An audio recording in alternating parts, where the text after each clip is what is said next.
Howdy, and welcome to a supplementary video for MEEN 410 and MEEN 611, internal combustion engines and advanced internal combustion engines. Today we're going to go on a virtual tour of the Advanced Engine Research Lab here at Texas A&M University. The idea is to give an understanding of the components we have in the lab, their function, and what we actually have to do to collect and use data. So let's begin. We're going to begin here looking at the test stand for our two diesel engines. These are 2 out of the 3 engines we have in the lab, and we'll get to the third in a little bit. What you're looking at are, right now, a 1.9 liter inline 4-cylinder General Motors turbo diesel engine that was marketed in vehicles in Europe, as well as a 4.5 liter inline 4-cylinder turbo diesel engine by John Deere that's used for agricultural purposes. These 2 diesel engines are similar in a number of important respects. They both have the inline 4-cylinder configuration, as well as high-pressure common rail fuel injection systems and variable geometry turbochargers. Because of these similarities, we've been able to do studies in the past which compare size effects alone for basically equivalently configured engines. Using the General Motors diesel as an example, we'll talk really quick about what a common rail fuel injection system is. So right now we're looking at the fuel rail. It has an inlet coming from this high pressure fuel pump, which is the black painted surface tucked into that unfinished metal surface. And then it has 4 fuel lines leaving, going to the individual injectors. This common rail accumulates fuel at very high pressure from that fuel pump, which allows more even distribution of high pressure fuel to the individual injector. Now we're looking at the John Deere engine and its turbocharger. You can see that the intake air, which comes from way up there to try to reduce intake of dust and other effects down closer to our height, comes in and is spun through this compressor wheel in this tan housing. And then it enters the intake manifold after being cooled by an intercooler. Apart from that, we are looking at the turbine housing in sort of a pinkish red with a lot of visible wear and tear on it. And that converts exhaust enthalpy into useful work to spin the compressor wheel, which raises the intake pressure and thus intake air density, which allows us to make more power by burning more fuel. Let's take a moment to look at this intake piping again on the John Deere engine. And what's worth talking about right now is this kind of brass colored object in the flow path. That actually is a laminar flow element, which is a device for measuring the flow rate of air through this pipe. A laminar flow element operates on the principle that under laminar flow conditions, the pressure drop over a distance is directly proportional to the flow rate of the substance. So what we have here with these thinner tubes entering that volume in the pipe are 2 pressure taps, one upstream and one downstream of what really is the laminar flow element. And that laminar flow element consists of a series of parallel tubes which take the flow that might be turbulent in the pipe as a whole and force it to become laminar through that flow path. And so what we're doing is measuring pressure just upstream and just downstream of the laminar flow element, which, because the flow is laminar, is directly proportional to the flow rate. Now we've come to the other end of the laboratory to quickly look at the third engine in our arsenal, so to speak. It is a large bore, 2-stroke, single-cylinder, spark-ignited natural gas engine. Here in tan is the cylinder of this engine, and at the left edge is the cylinder head, which contains the spark plug. To breathe, this engine also draws air from an elevated position into a 55-gallon plenum, which, believe it or not, is actually undersized for this application. A larger intake plenum would help stabilize the engine's breathing. And then the air is drawn into this reed valve assembly. Now if we look on the left edge of the screen, we see a yellow pipe which leads into a valve which then leads into a brown pipe, which goes into the same reed valve assembly. In that assembly, both natural gas, which is our fuel, and intake air apply pressure on the reed valves, and the piston motion in the stuffing box provides a suction on the other side of the reed valves. So when the engine needs to intake fresh charge, those reed valves are forced open by those pressure forces, and both fuel and air enter the stuffing box, which is located in the region behind sort of the bottom of the piston. When the fuel and air are allowed to enter through the intake ports, which are located along the sides of the cylinder, then they start being compressed, and eventually when the piston is near top dead center, the spark plug, which is charged, and the spark, which is delivered through this orange cable into the cylinder head, will ignite the mixture. And then finally, as the exhaust port is uncovered, the exhaust leaves through this dark pipe. Another interesting tidbit about this engine is that it has no coolant pump. The coolant system is a thermosiphon system, which means that it uses density gradients due to temperature differences in the coolant to drive coolant flow. So what you're looking at here on top of the cylinder head is the coolant outlet passage, where hot, less dense coolant is allowed to rise. It enters the radiator, and as the coolant is cooled off in the radiator, it increases in density, drops to the bottom, and flows out of the radiator and back into the cylinder, or into the water jacket around the cylinder, where it cools the engine. Our next important discussion topic is going to be the dynamometers. Here, between the two diesel engines, we have a DC motoring dynamometer, which actually hails from the 1920s. It's very old, and it served us very well. So, because this dyno is mounted in between two engines, we need a way to decouple one engine when testing and couple the other. So, on the John Deere engine, we actually have a clutch, which is actuated by this handle and is housed in this housing. And so when we don't wish to use this engine, we simply decouple the clutch, and then this end of the dyno shaft can spin without causing this engine to do anything. On the General Motors engine, it's not that easy. Housed in this protective housing is a drive shaft, which we unbolt when we want to test the John Deere and not the General Motors engine.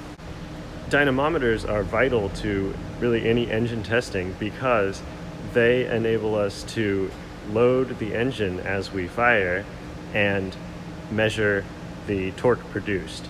So to measure torque, we have a load cell with a known moment arm, and when the dynamometer, in this case because it's an electric dynamometer, uses electromagnetic fields to load the engine, we can measure the torque produced. Now, knowing the torque that we produce doesn't really help if we don't know how fast the shaft is turning, because otherwise we can't tell how much power we're making. And shaft speed is actually important for a few other things as well. This shaft encoder attached to the front of the engine measures speed through magnetic pickups, which receive a signal that is converted to a frequency every time a little magnetic piece of metal passes the pickup. If you were listening closely when I first described this blue dynamometer, you may have noticed that I said motoring dyno. That means that this is capable of not only loading the engines while they're firing, but actually turning the engines while they're not firing. This allows us to measure frictional and pumping losses that we can't measure while the engine fires. In addition, it allows us to create motoring pressure curves of the engine's in-cylinder pressure, which we'll get to more later. At this engine test stand, we see a different type of dynamometer. It's housed in this red cage, and it also loads the engine through electromagnetic fields, much like the blue dynamometer at the other test bed, but it is not capable of motoring the engine, which would be a tall order indeed given the huge flywheel and great inertia associated with this engine. Now that we've talked about the dynamometers, which allow us to measure torque, and the shaft encoders, which allow us to measure speed, which in turn combine to give us engine power, let's talk about something I briefly touched on, which is in-cylinder pressure measurements. In-cylinder pressure is a vital engine research measurement, and what it requires is the installation of really sensitive and high-tech pressure measurement transducers into the engine cylinder head. And so that's what you see here on these thin insulated wires and the shiny little hex heads that are down there below the engine's common rail. So these in-cylinder pressure transducers are piezoelectric transducers, which mean that an electric signal is generated when the crystal inside them is compressed. With those piezoelectric crystals, a very fast response can be achieved, which is why they're suitable for the in-cylinder applications. In class, Dr. Jacobs described how at 2500 RPM, a 4-stroke cycle is complete in 48 milliseconds. This is very fast, and so we need that fast response. And actually, these respond so quickly that we are able to link them to a 0.2 degree crank angle measurement frequency.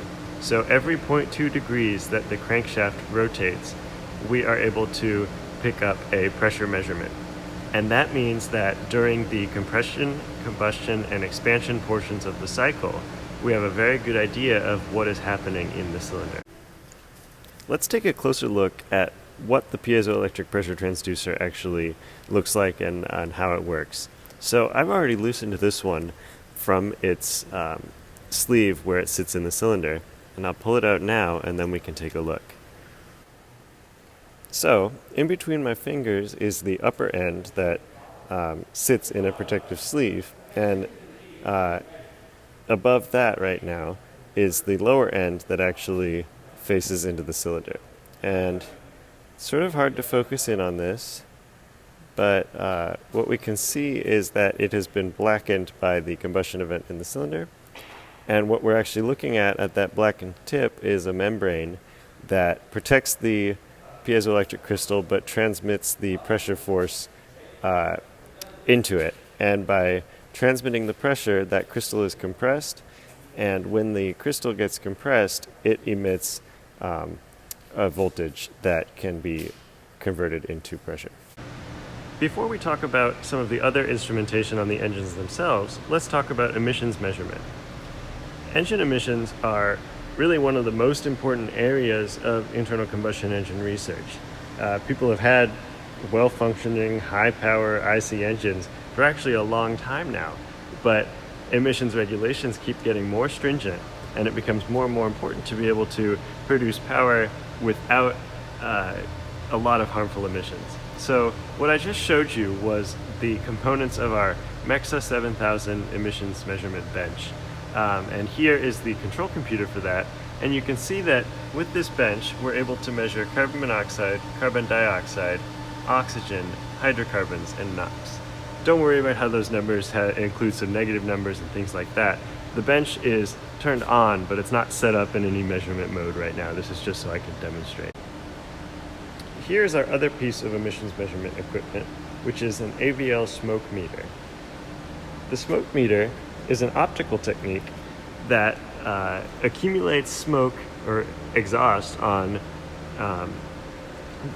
this filter paper spool in a regulated way, and then uses light to measure the opacity of the filter paper after the exhaust has been accumulated on it.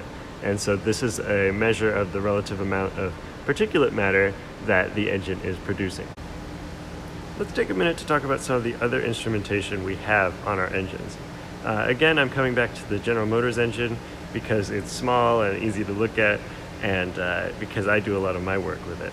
So what we see here are several thermocouples. They're joined by those yellow connectors, and you can see where they enter various parts of this engine.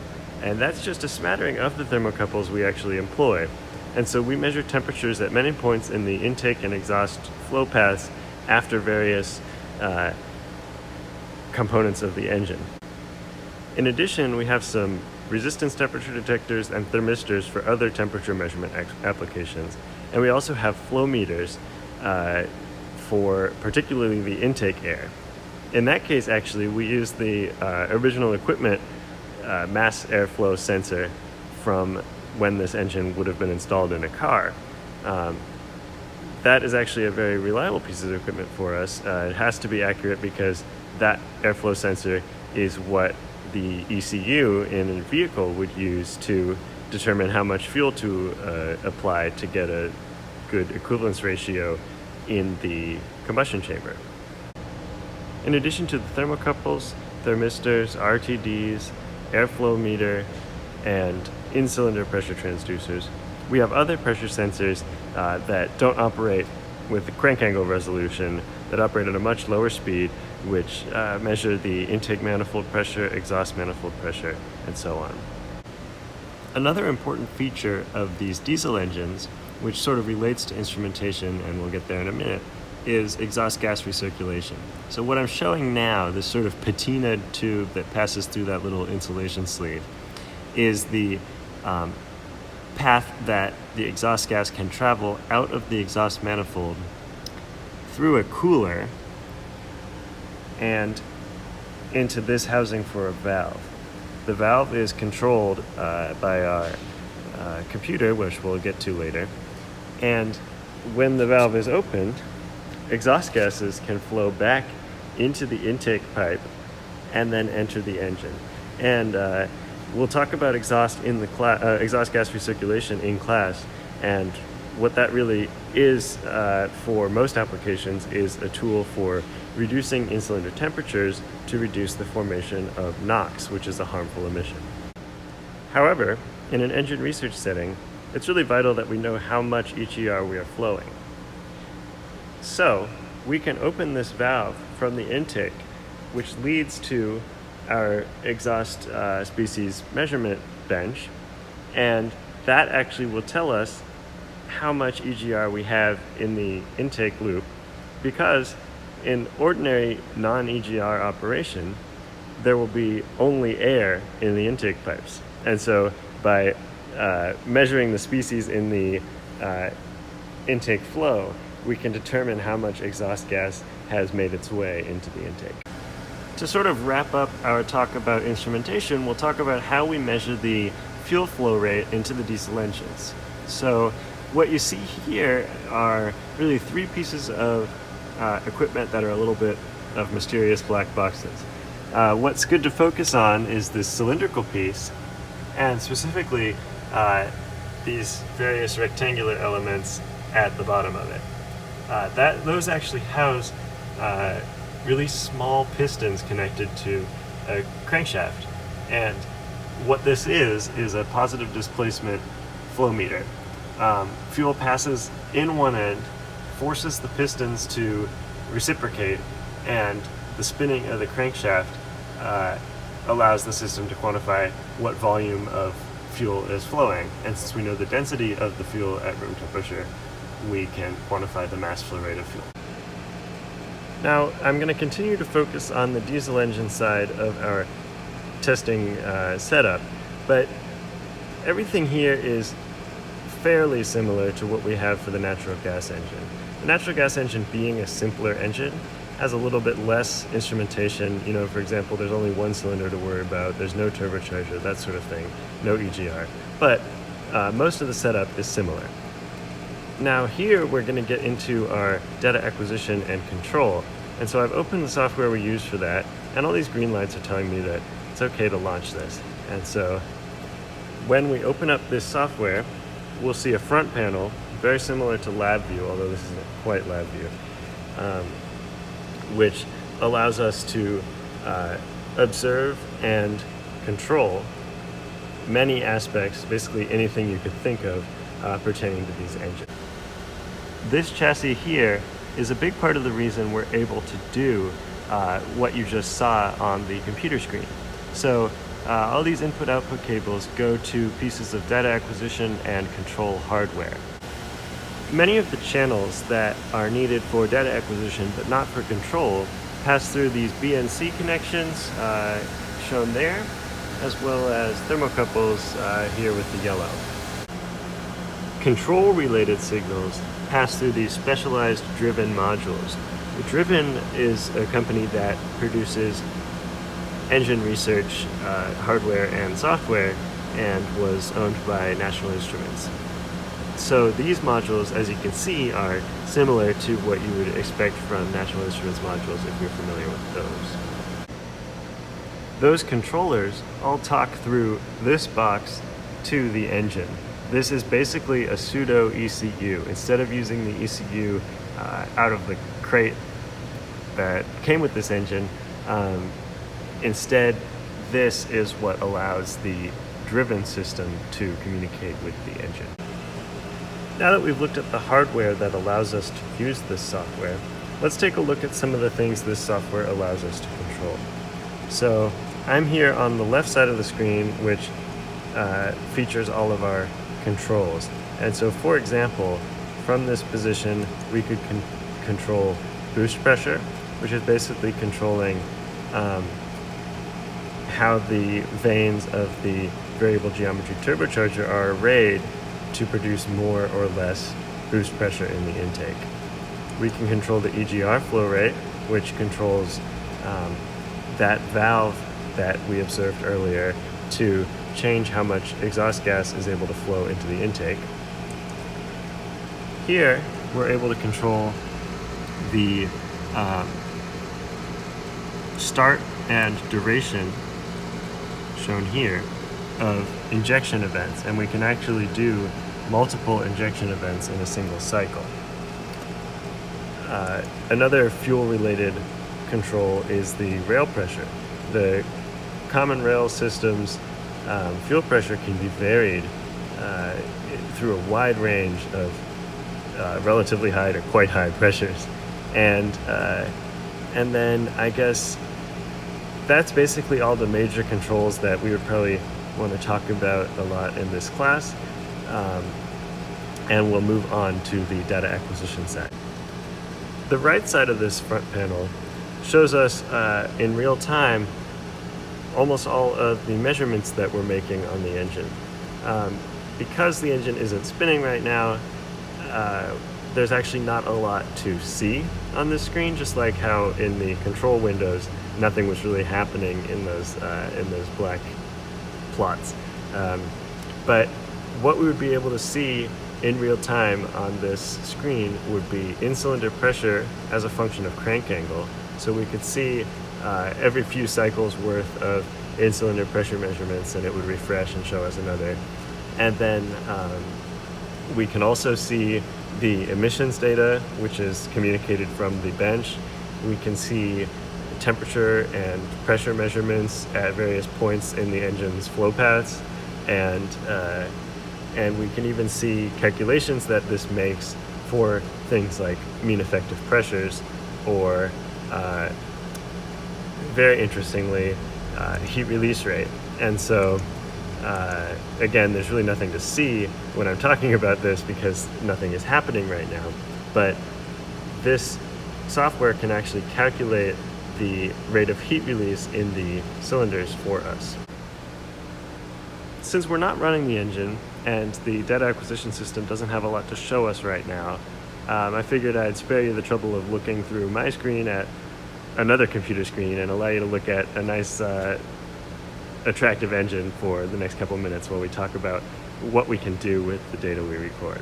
So as I said, in almost real time, the computer can actually calculate heat release for us. Heat release rate is not a measured parameter, it's a calculated one. So it's really a form of post-processing of the data, but in fact, the computer can do it close to real time while we're running the engine.